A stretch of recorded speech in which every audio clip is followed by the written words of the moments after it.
Sa showbiz balita naman, Citizen Kane, 7 dekada na.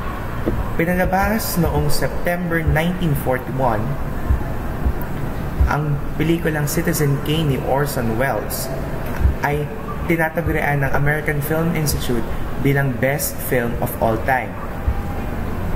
Ito ay nagpakilala sa mga elemento katulad ng newsreel, deep focus, at low-angle shots.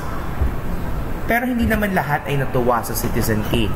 Isang kritiko katulad ng si Swedish na si Ingmar Bergman, ang sinabi niya na boring ang pelikula at ang mga performances ng mga artista dito ay walang katuturan.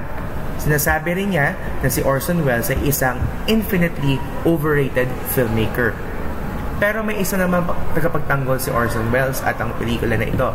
Isa rin sa sinasabing Orson Welles of his generation na si Steven Spielberg ang nagsasabing, hindi, magandang pelikula ito. Sabi niya, Rosebud will go over my typewriter and remind me that the quality in movies comes first.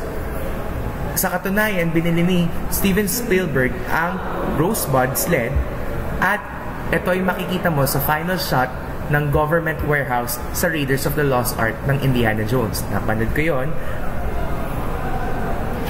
Ang pelikulang Citizen Kane ay hango ito sa isang American newspaper magnate sa William Randolph at ang direktor at ilan din sa bahagi ng buhay ng direktor na si Orson Welles na siya ring gumanap bilang si Charles Foster Kane.